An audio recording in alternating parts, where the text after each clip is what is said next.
This now Wake Up Salone on AYV television and radio with a broadcast on channel 33 na Salone, on DSTV channel 399, on radio it's 101.7 FM, and we're also live on Facebook where now we AYV News Facebook platform, a platform where you can use for drop a comment or a question about the issues that they discuss in the studio, and we go them for read out some of our questions and comments.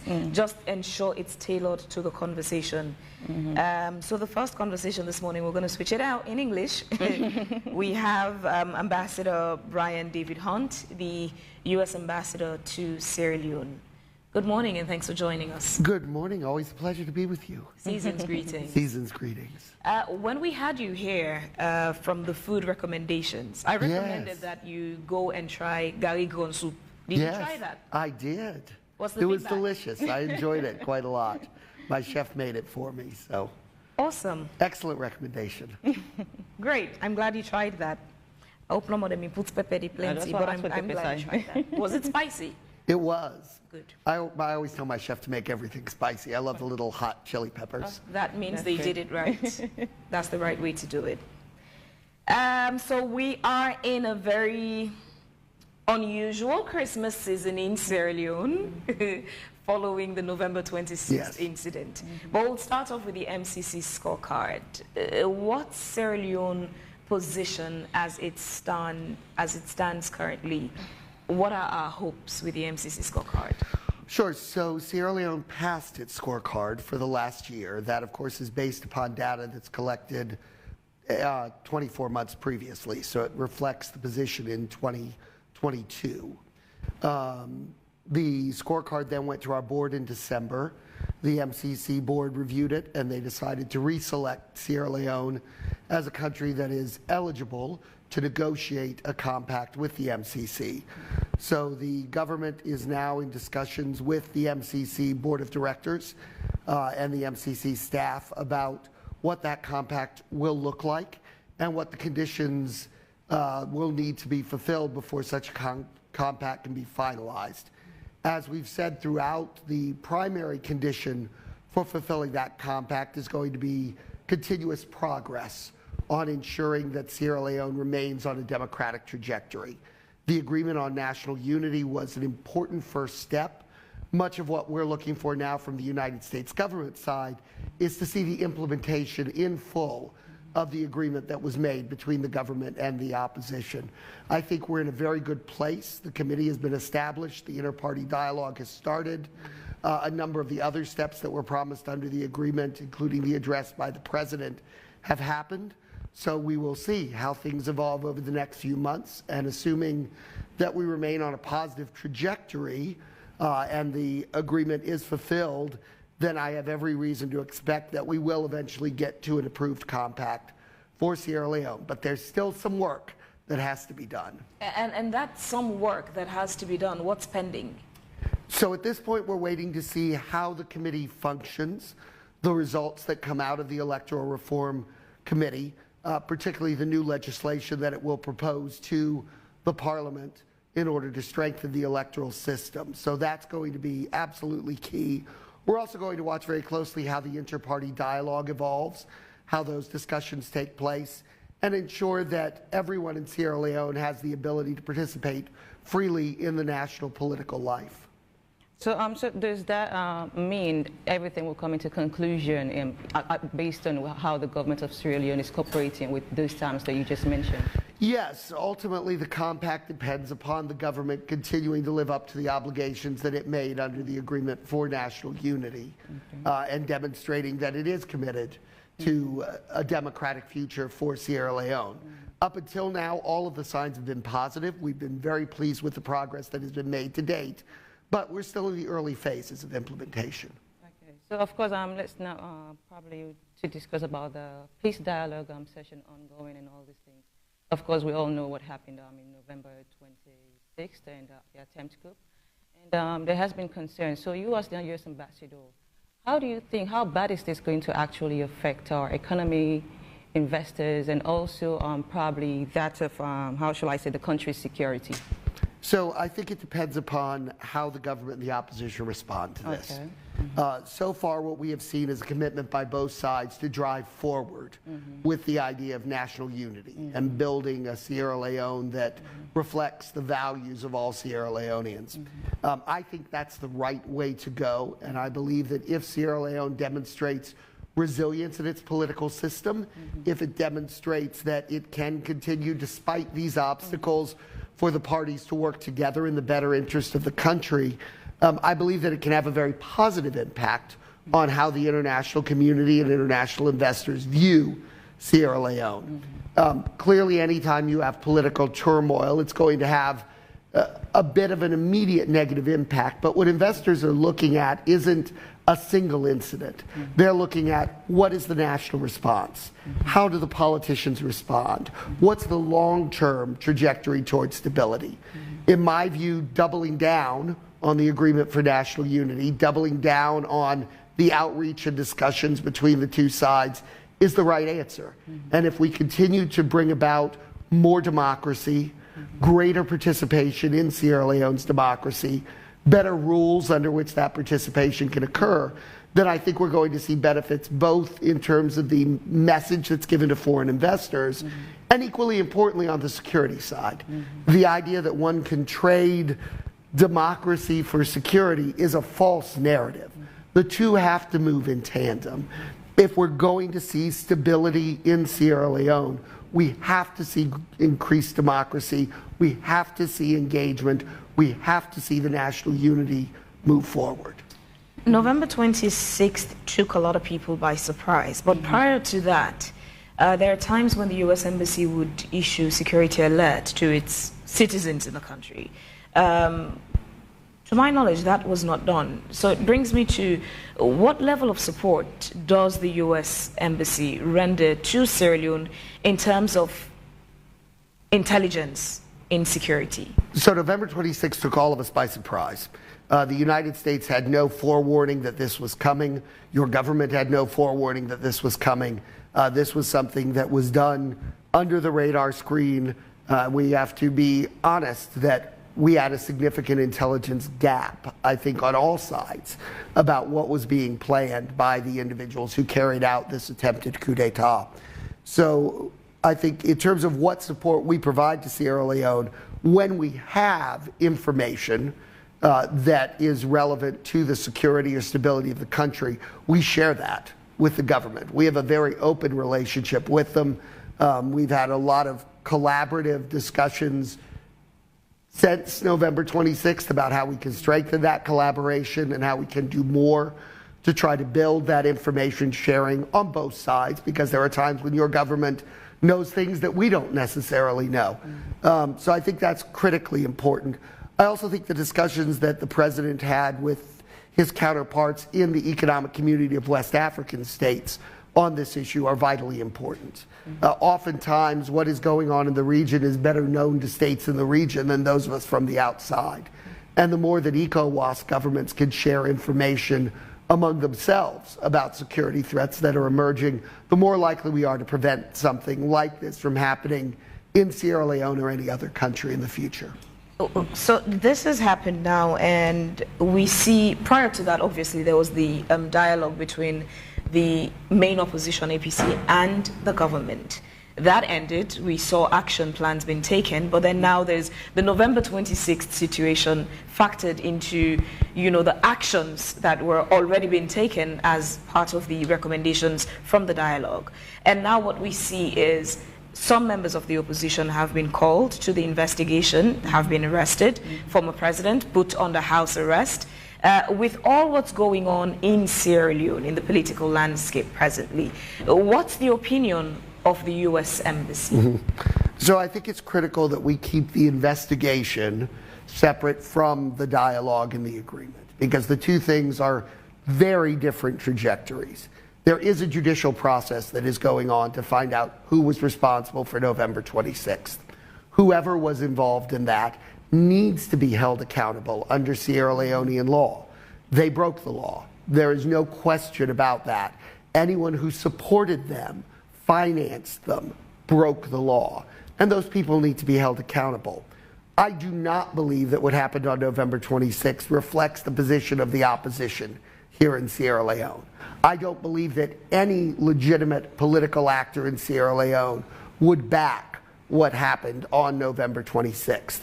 If individuals did so, they did so in their individual capacity. They should be held accountable in their individual capacity.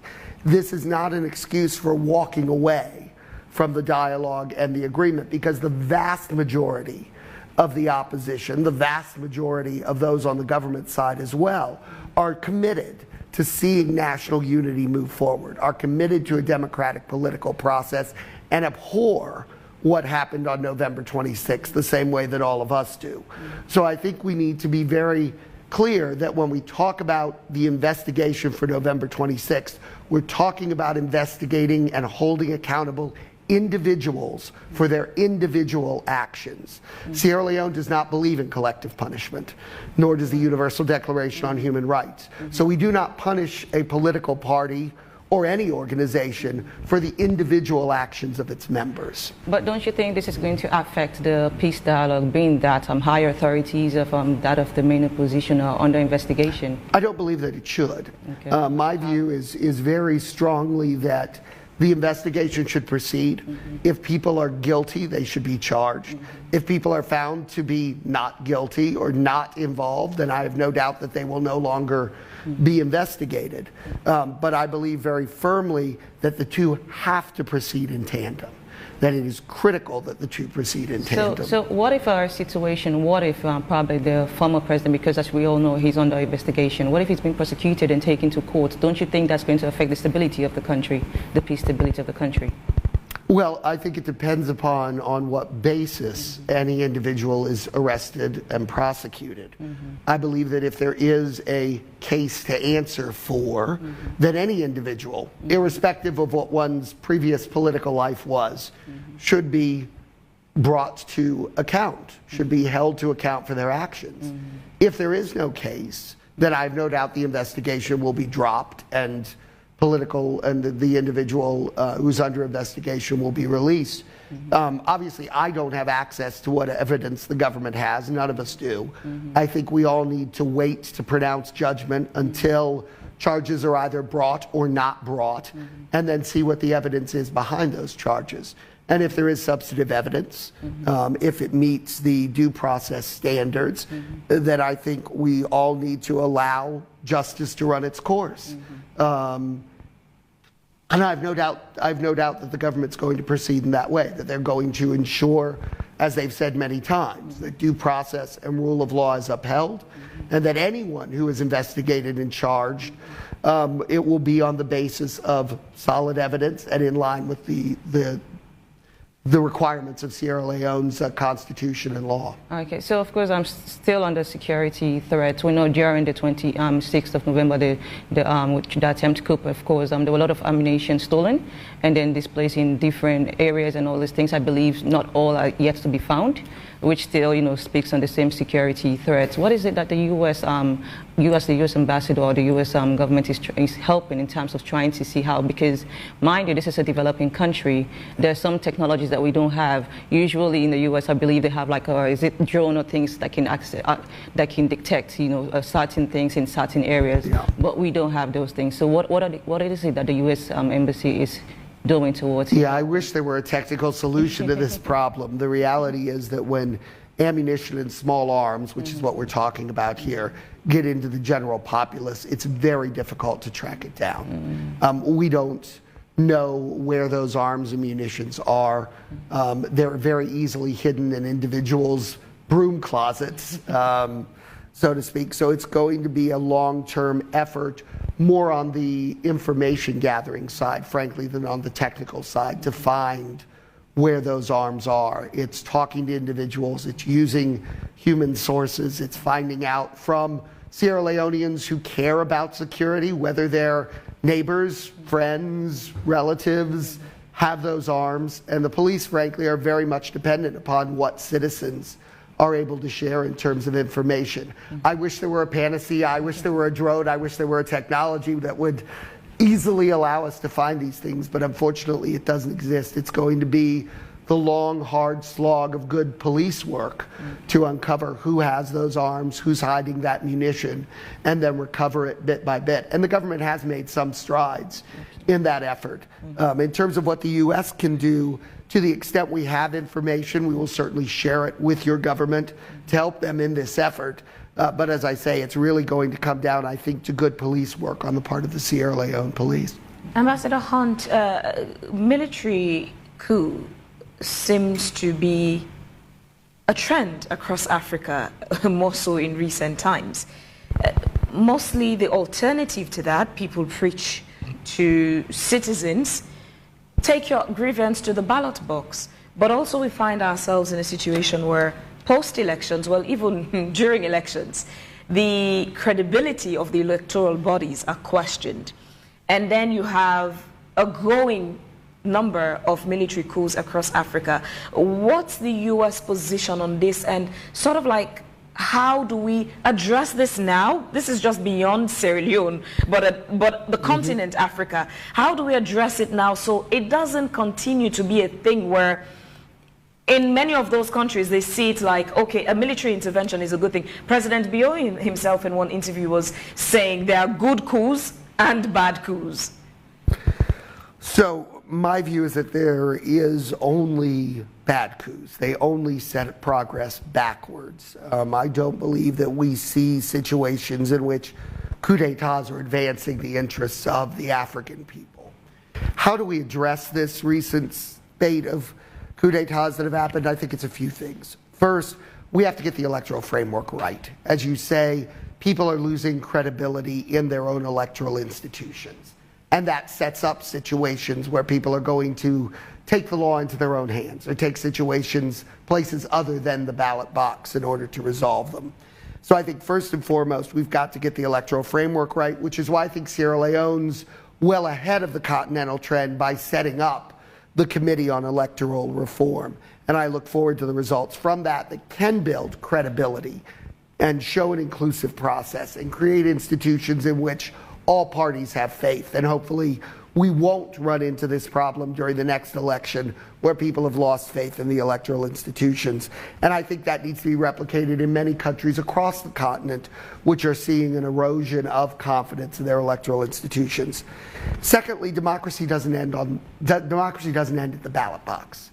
If we're going to be able to deal with this recent spate of citizens losing faith in their governments and turning to the military, we're going to need to help democratically elected governments deliver for the populace. That means delivering in terms of development. That means delivering in terms of giving them the opportunity to influence policy. That means ensuring that governments are listening to what the people are saying and not simply running forward with their own agenda. It means creating institutions that go beyond just the president or the parliament to ensure that their actions are being checked. It means having a vibrant, independent judiciary that can call to account instances of corruption. So there's many things I think that Africans need to look at themselves and figure out how they're going to put in place in their own societies institutions that are responsive to the public, that can deliver on what the publics want to see, and that ultimately are accountable to the public, not just at the ballot box, but for their actions on a day-to-day basis. It's a difficult formula. Every continent has been through the place where Africa is now, where people are questioning, where people are looking for alternatives. My strong view is that the way to deal with this is not to have less democracy, it's to have more democracy. And it's for the continental institutions to lead that charge towards greater democracy. I think we should look to the African Union, we should look to ECOWAS, we should look to the other regional bodies to really become champions of the sort of institutional reform that the African people are demanding, and ensure that they are beginning to see the results of greater democracy in their own lives. With the countries that already have a military leader through a military coup, we see how there seems to be probably no sort of repercussions to the military-led administration in those countries. An example of that is even Sierra Leone. Guinea, our neighbors, the military leader there was allowed one time to even make a visit to Sierra Leone. He came majestically with even his own security guards marching into Sierra Leone. Very recently, we have fuel issues, and part of the statement was it's also connected to Guinea. We support it. Are we, as a world, whether it's now in Africa, the US, or other countries in the world, setting a good example and making a strong statement with countries who have military leaders already to sort of like discourage other countries' military people from making the same attempt to say, let's overthrow in the interest of the people? Yeah, every situation is different, and sometimes we do a better job than other times. I think if we look at the situation in Niger right now, the response from the Economic Community of West African States, I think, has been quite robust. The sanctions that they've put in place against that regime, the bar on financial transactions through the West African Bank. I think there's a number of steps that they have taken to demonstrate their displeasure with what's happened there. The African Union's been very good at suspending states that have gone through military coups and insisting on transitional timelines in order to rejoin the regional body. Could we do a better job?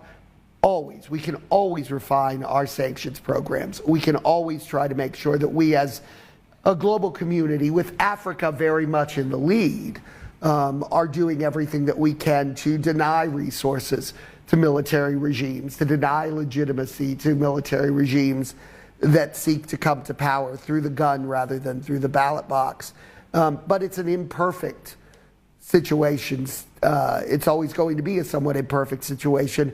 And it's a learning curve, and we've learned a great deal. And I think, for example, the response to the Niger coup d'etat by ECOWAS was much stronger than the response to the Guinea coup by ECOWAS. They learned over those few months what was effective, what was not effective, and we continue to refine, I think, as a global community, our response to these issues to make sure that we really are penalizing the right people.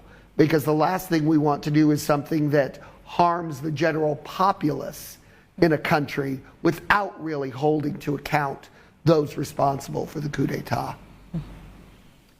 We find ourselves in, so on November 26th, from some of the reports, some of the assailants were encouraging residents in Freetown to come out and join them, using things like the economic situation, governance and blah, blah, blah, as a justification for the people to come out and support them.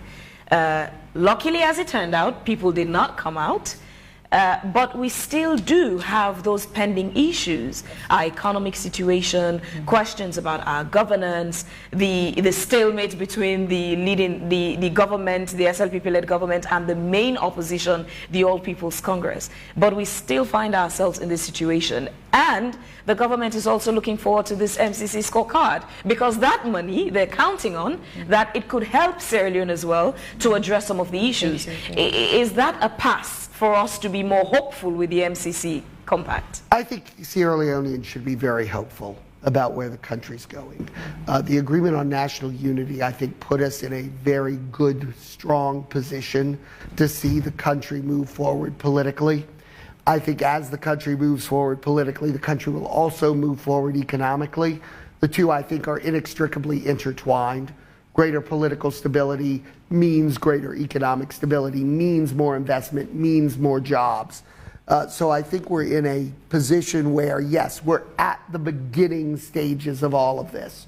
But I think if we take an objective look at where the government is going, where the leadership of the All People's Congress is going, where the economy is going, things are now trending in the right direction. So I think as we come to the end of 2023, look forward to 2024, I would say Sierra Leoneans should be hopeful about the country's future.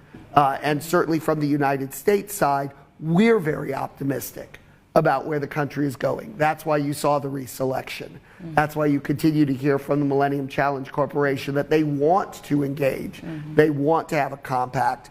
That's why you continue to see USAID find new ways to invest in areas like agriculture, health, places that we haven't traditionally been, because we have great confidence in where Sierra Leone is going. Not because of any individual government or any individual leader, but because we fundamentally have confidence in the Sierra Leonean people and in the fact that you all are holding your institutions to account through democratic means rather than through the ballot box. And the fact that folks didn't come out on November 26th, I personally think speaks volumes about how sensible, how well thought through people's actions are here in Sierra Leone. You all remember the war. You remember how awful it is when you have civil conflict in your country. And I applaud every Sierra Leonean who chose not to come out on the streets, not to add to the violence of November 26th, and said, no, the right thing to do is to let the government get control of the situation, let the security forces deal with it, and then we can go back to what we really need to be focusing on, which is our political situation and our economic situation. Yeah, but how can you say we should be hopeful when, of course, the August 10th situation that happened where people were killed? Because it's like whenever Sierra Leone is trying to move 1-2 steps forward, then something happens and then it brings us back like to 10 steps behind. And this is affecting our economy, investors and all. And I believe for this December, people were hopeful because of the communique that was signed between the two main opposition. But then, and people, I believe there were a lot of investors that were hoping to come to Sierra Leone, try to do investments in things that can help boost the economy. But immediately that attempt could happen, we noticed that a lot of people canceled their flights, a lot of things were canceled. So it's like we're 10 times behind. So it's been like this since 2018. Whenever we try to move forward, something brings us backwards. So what is it that you're going to say about that? Yeah, so I'd say a couple of things. First, I think we have to look at the long-term trends rather than individual events. Individual events are going to happen. Yeah, but sometimes they're national disasters, sometimes they're political turmoil. They're going to happen along the way. My view is that if you look at the longer term trends in this country, they are very, very positive. And when I talk to American investors, no one said after the attempted coup on November 26th, we're going to stop being interested in Sierra Leone. People chose to change their flight times. They chose to talk to the government about when would be a better time to visit.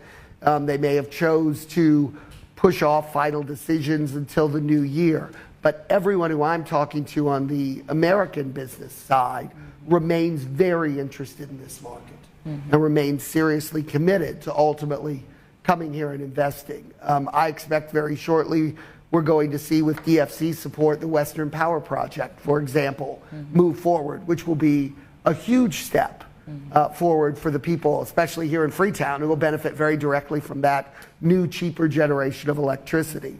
You know, we've got various mining projects that are still moving forward. I talk to our investors on an almost daily basis up there, and they still remain very confident in looking at how they can do phase 2 and phase 3 of the projects moving forward. So I think overall, well, yes, there are going to be individual events that cause all of us to wring our hands and question where we are. I think, as I said, the broad political and economic trends in my mind remain positive. And I think that Sierra Leoneans can have confidence in their institutions and where the country is ultimately headed. We do have a lot of messages on our Facebook platform that we would go to. But before we go to those comments on our Facebook page, beyond the politics of Sierra Leone, the U.S. government does support in developmental activities in Sierra Leone. What's the plan for 2024? So our plan for 2024 is to double down on our health programs. We're looking at new ways that we can be heavily involved in the fight against HIV/AIDS, in the fight against malaria, how we can do more to support the government's vision of an integrated health system that responds to all Sierra Leoneans. We're looking at how we can do more on the zoonotic side to prevent diseases from moving from the animal population to the human population. We're very committed to finding ways we can support the President's new Feed SALONE program. We think agricultural development is absolutely key for the country to move forward, so we are working to develop a number of public-private initiatives there that USAID will be involved in to try to support the development of commercial agriculture here in Sierra Leone. We'll remain very much invested on the democracy and governance side. We have new initiatives working directly with a number of the local governments to make sure that they are responsive to citizens' needs at the local level. We'll continue to move that forward while also supporting the work of the Electoral Reform Committee that's continuing to move forward. And then finally, we're looking at how we can get involved in the prosperity agenda, helping to support business here in Sierra Leone, helping to support international investors. Our Development Finance Corporation is very active in its Sierra Leone portfolio, and we're going to continue to try to find ways that we could push to get greater private sector investment here to create jobs, good paying jobs for the Sierra Leonean people. With the elections review, you spoke about it when you were talking about the MCC scorecard and our hopes in moving forward in the other stages. So we have, prior to the conclusion of the 3 days dialogue, President had already announced a committee set to be chaired by the Vice President. Now, after the 3 days dialogue, still part of the elections review, we still have that committee now, and it's comprising even members of main opposition. But what specifically is the U.S. requiring of Sierra Leone to look into? I ask this because the conversation has been that it's not for Sierra Leone, it's not about looking into the past conduct of the ECSL as it pertains to the outcome of the elections, but basically about logistical issues. What is the expectation of the U.S. government? I'd say it's probably more than logistical issues. What the Electoral Review Committee is supposed to do is to take a look not just at the 2023 elections, but all of the elections that have happened in Sierra Leone. Take a look at the observer reports, take a look at the recommendations, identify where there are weaknesses that exist within the institutional system, and propose both ordinary legislation and, in some cases, constitutional amendments to address that, to bring Sierra Leone's electoral institutions into line with international best practice, and equally importantly, in line with something that all Sierra Leoneans have confidence in. So I expect this will be a wholesale review of the electoral system, and that what you will see are not simply questions about logistics, but a more holistic approach of what does the institution look like? How is it appointed? What are its powers? What can it do? What can't it do? What is the framework it works under? How is it financed? What are the rules of the game type questions, rather than did we get the ballot boxes to the right constituency at the right time. While those logistical questions are important, I think the reality is there are some very fundamental questions about how the institution is structured that the committee is going to need to look into. Interestingly, you have some citizens, mostly pro-government supporters, who make statements like the elections, the 2023 elections, was funded by Sierra Leone government. And the U.S. in itself does have its own electoral issues with the Trump and Biden situation, asking on what moral grounds does the U.S. stand to now begin to say to Sierra Leone, oh, you didn't do this right, you need to look into this and XYZ. Well, it's not for the United States to call Sierra Leone to account. The Agreement on National Unity is something that's driven by Sierra Leoneans, as it should be. Sierra Leoneans themselves are raising serious questions about their electoral institutions and insisting that the government and the opposition do something about this. So what the government and opposition have done in setting up this Electoral Review Committee is not to answer to the United States. It's to answer to their own public, who are demanding that these issues be addressed, that the institution be strengthened.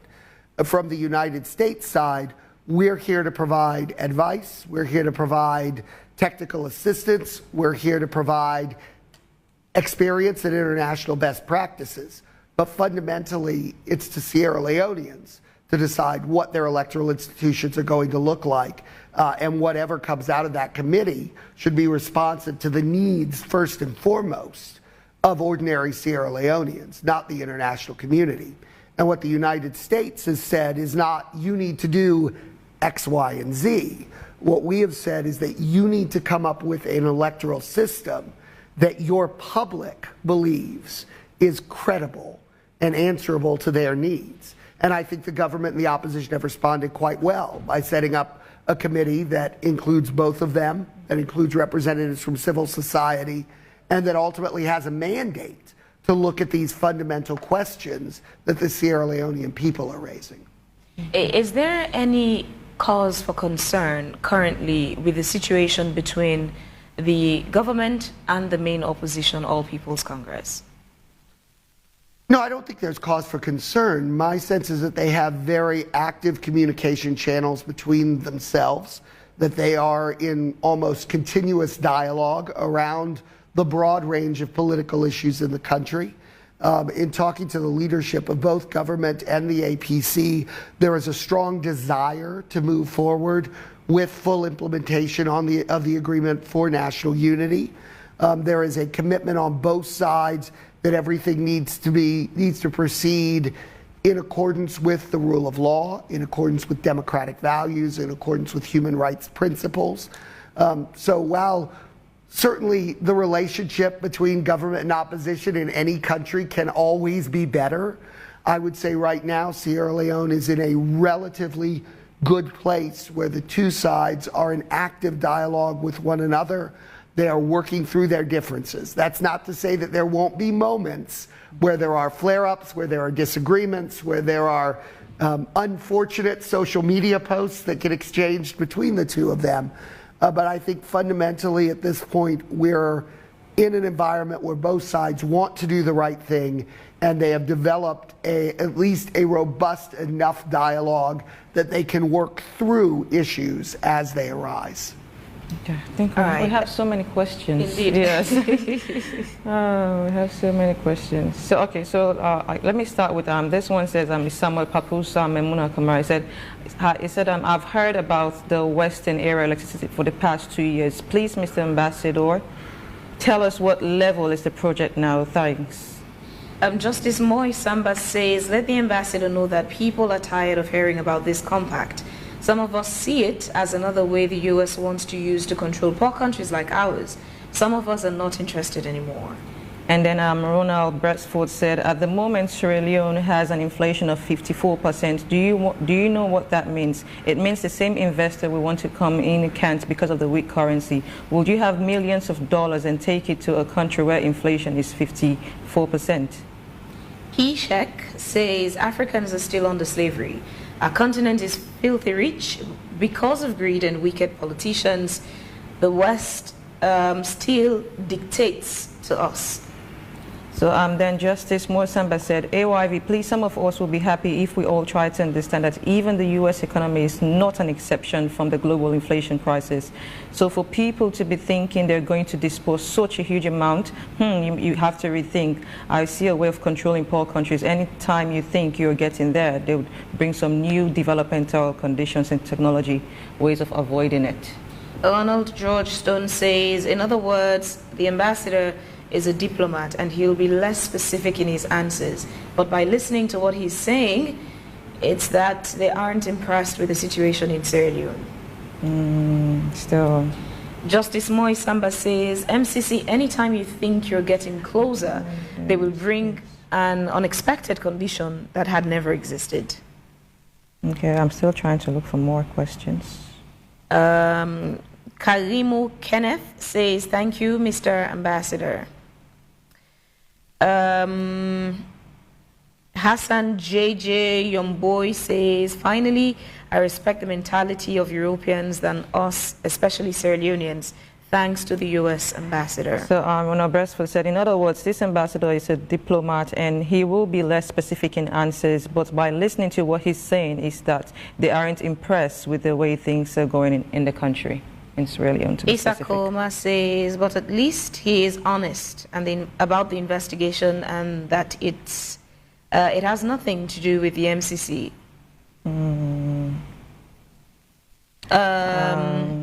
Yeah, a lot of arguments between themselves.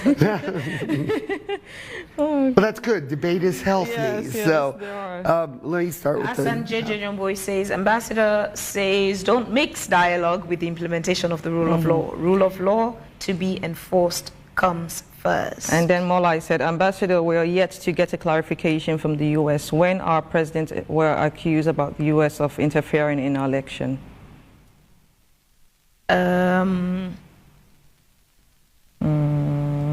Okay, I think we'll have to...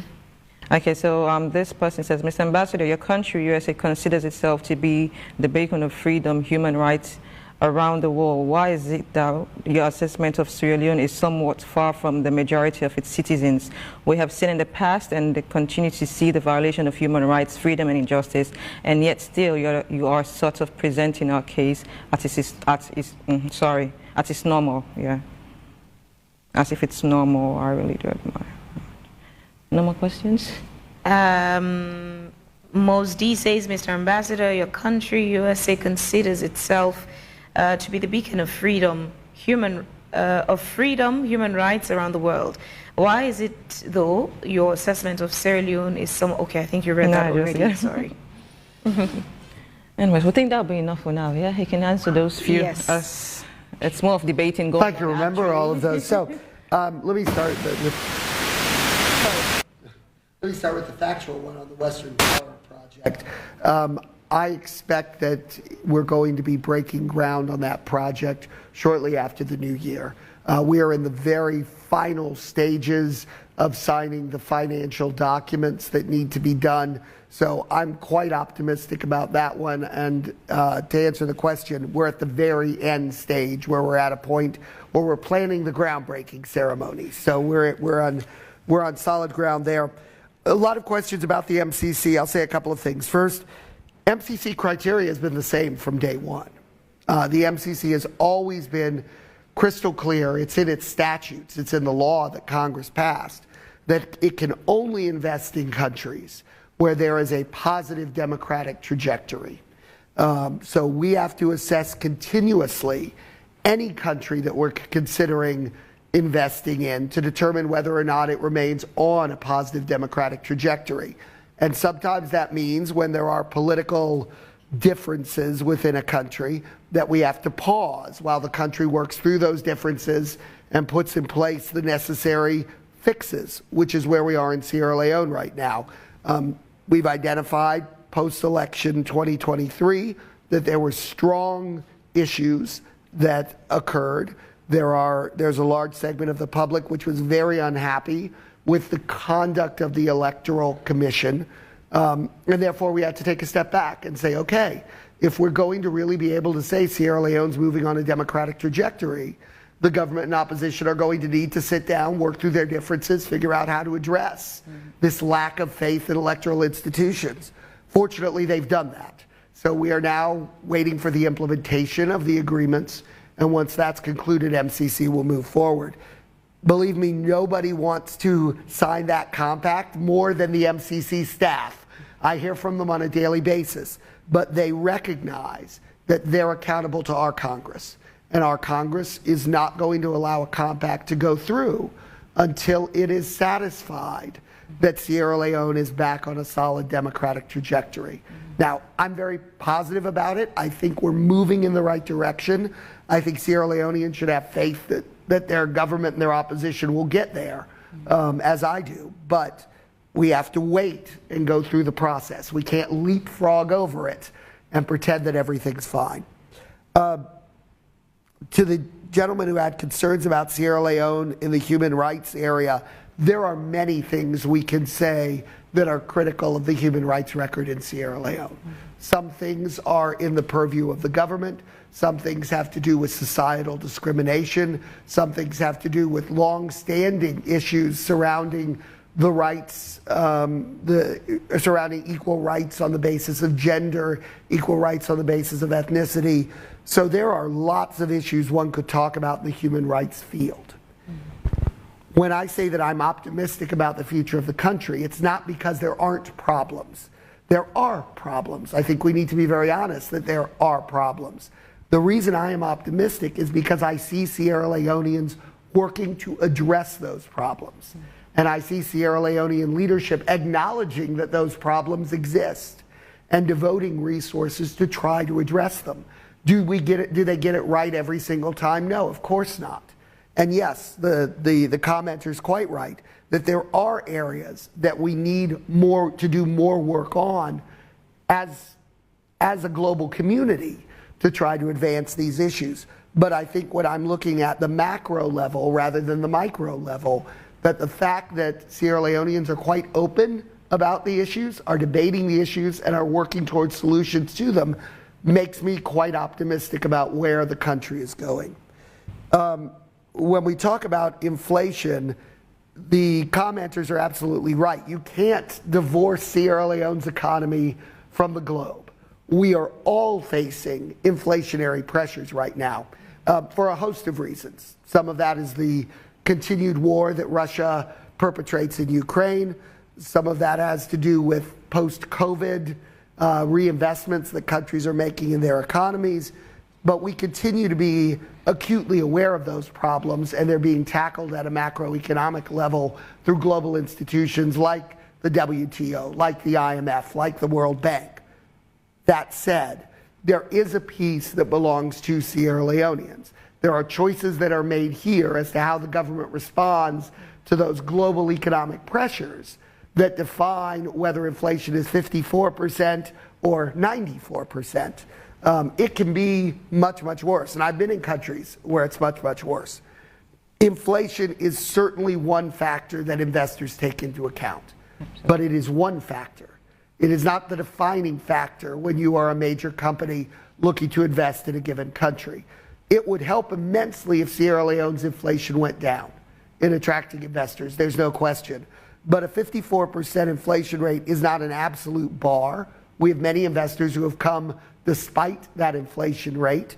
We have some who have looked at it and said, well, you know what? Sierra Leone's at 54, Ghana's at much more.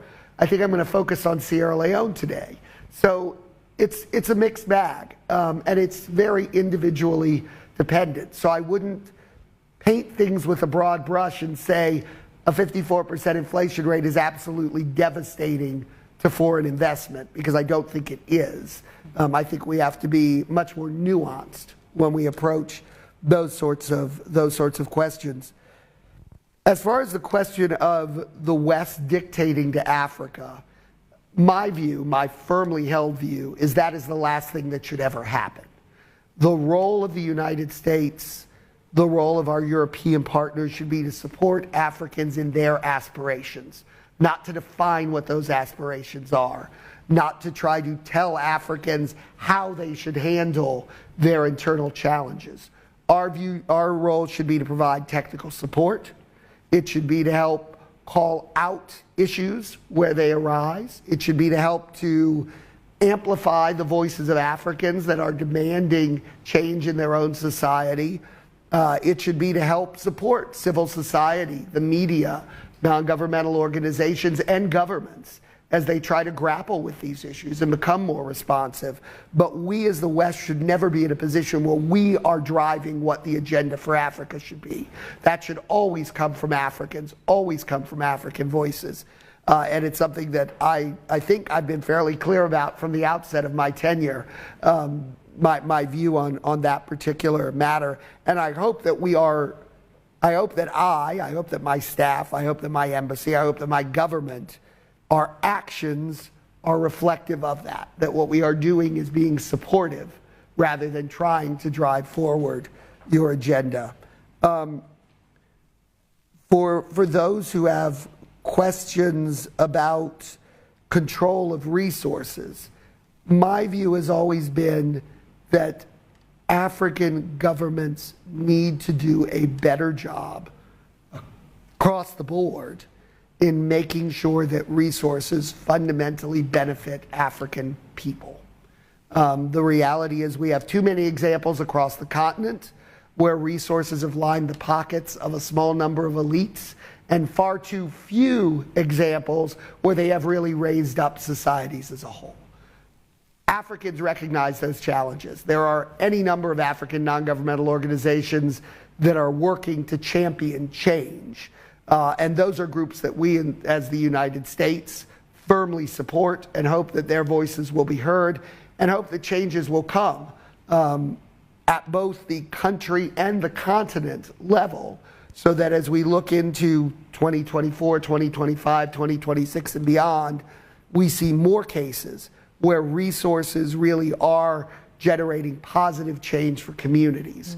And I think here in Sierra Leone, the Marapa Mines project is sort of at the cutting edge of that, where they are actually reinvesting profits into the local community, where they're providing dividend checks that the local community is then using to advance its own well-being. And I think that's the sort of positive public-private partnership that we want to encourage more of on the continent, where individual communities benefit directly from the resources that are within their ambit. And just lastly, before we let you go, there's someone curious here asking about what the U.S. Basically gets from Sierra Leone. Why is the U.S. so interested in Sierra Leone? Well, I think I'd say a few things. First, we have some very large investors who are working in the Sierra Leonean economy, which puts Sierra Leone on the map, so to speak, in the United States. Sierra Leone is going to be a member of the United Nations Security Council in just a few days, so that in and of itself raises Sierra Leone's international profile and the interest of the United States. We see Sierra Leone as a country that can help provide stability in West Africa. We believe that Sierra Leone has been a constructive participant over many years in issues of peace and security. So therefore, we have a strong interest in working with the government there. And then finally, I don't think you can undercut the historical ties between the countries. As I said when I was first confirmed to be ambassador here, we have hundreds of thousands of American citizens who trace their lineage back to Sierra Leone. They are very invested in what happens in this country because this is where their ancestors came from. And they care passionately about what happens here. And I think that is an important tie that's going to continue to exist between the two countries and part of what is going to continue to fuel a reciprocal interest on both sides in seeing a strong, constructive relationship.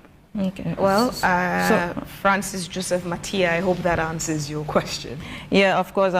Still on the MCC score, people are still concerned of, how long the timeliness of this thing. How long is it going to actually take for us to be able to actually achieve or sign that to get the benefits that we're supposed to achieve? Yeah. So I think that's a question that is best posed to the government and the opposition. The Electoral Review Committee can move as quickly or as slowly as its members want to. If they want to see the MCC signed quickly, I would encourage that body to take up its work, produce its recommendations to Parliament, and put legislation forward to begin the institutional reforms.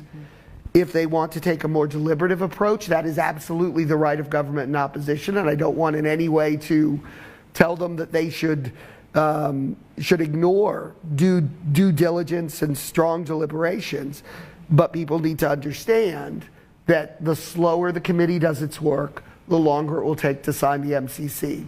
The faster the committee does its work, the faster we can sign the final compact. I think that's clear enough. Okay. Well, that's about it. Thank you very much, Ambassador Brian David Hunt, for being with us this morning on Wake Up Sierra Leone. Thanks for your time. Thank you all, and season's greetings. Wish you the same. We've been speaking to the U.S. Ambassador in Sierra Leone, Ambassador Brian David Hunt.